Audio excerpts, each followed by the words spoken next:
Halo Ibu Bapak Guru, salam dan bahagia. Selamat datang dalam modul Memahami Assessment. Kali ini kita akan belajar bersama tentang Assessment as for and of learning. Apa ya perbedaannya? Sebelumnya kita segarkan ingatan kita dahulu yuk. Assessment merupakan proses pengumpulan dan pengolahan informasi untuk mengetahui kebutuhan belajar, perkembangan, dan pencapaian murid. Biasanya kita mendengar kata assessment, yang segera dipikirkan guru adalah mengisi rapor. Dengan menyelesaikan rapor, guru mendapatkan hasil belajar murid mulai dari nilai tertinggi dan terendah. Artinya, yang menjadi acuan adalah nilai yang diperoleh murid. Akibatnya, hasil asesmen belum dimanfaatkan sebagai umpan balik dan bahan evaluasi guru untuk perbaikan kualitas pembelajaran. Bagaimana disulah Ibu Bapak Guru? Ada 3 kata yang berkaitan dengan fungsi assessment. Assessment as learning, assessment for learning, assessment of learning. Assessment as learning artinya assessment sebagai proses pembelajaran. Assessment ini digunakan untuk melakukan refleksi pada proses pembelajaran. Assessment as learning berfungsi sebagai assessment formatif. Ibu Bapak Guru, assessment as learning lebih melibatkan murid secara aktif dalam kegiatan assessment. Mereka diberi pengalaman untuk belajar menjadi penilai bagi dirinya sendiri dan temannya.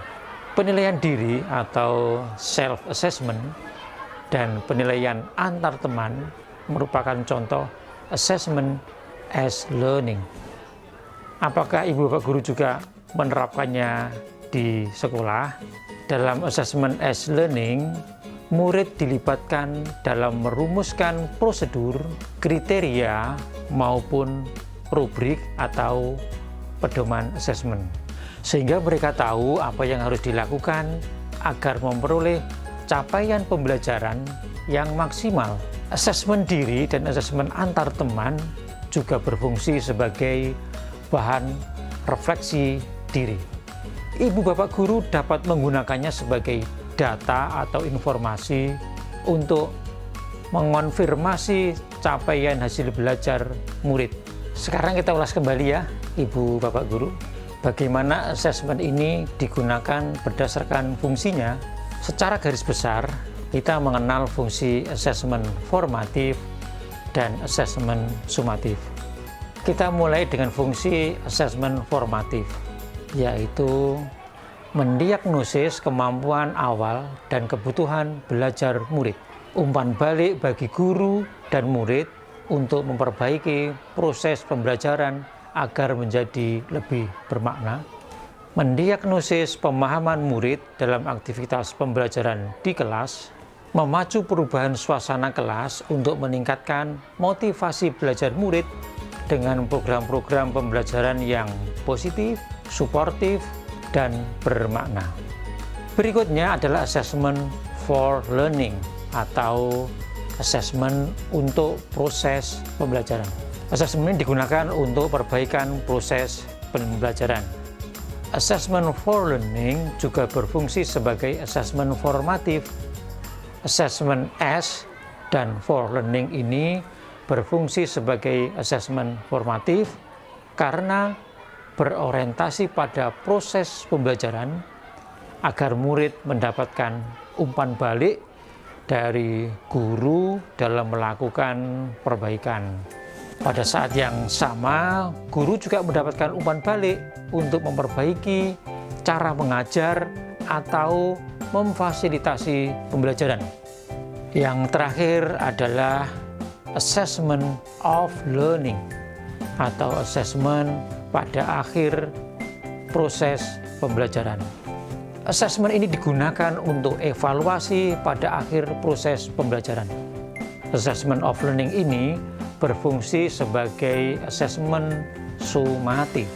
Sekarang kita beranjak ke asesmen sumatif. Asesmen ini bisa diberikan pada akhir lingkup materi atau akhir semester.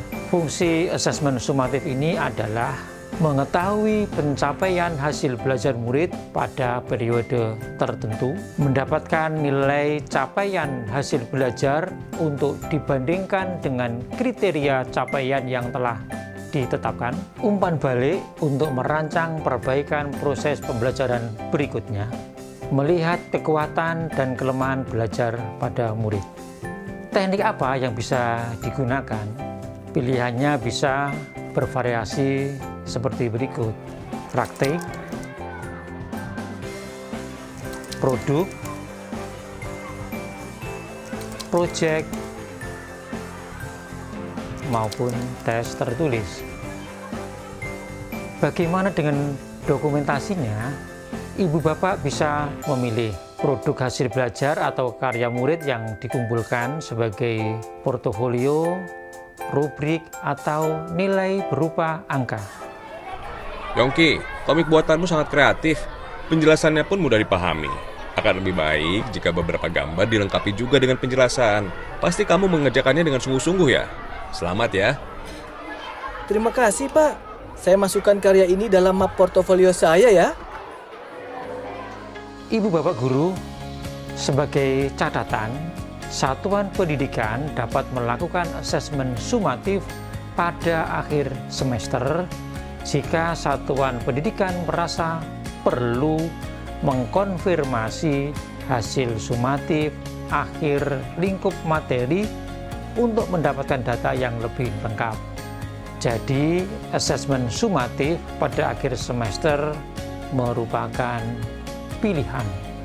Sebagai penutup, mari kita simpulkan perbincangan kita dengan melihat kembali karakteristik asesmen formatif dan sumatif.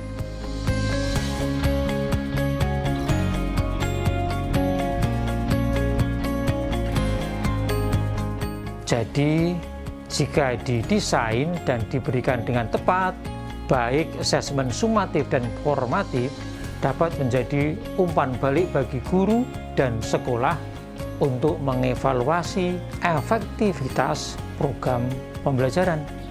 Bagaimana Ibu Bapak Guru? Semoga jelas ya perbedaan jenis asesmen serta fungsi dan penerapannya. Kita berharap asesmen yang kita terapkan menjadi sarana refleksi dan perbaikan pembelajaran agar murid mendapatkan proses pembelajaran yang bermakna. Sampai jumpa di materi berikutnya. Salam dan bahagia.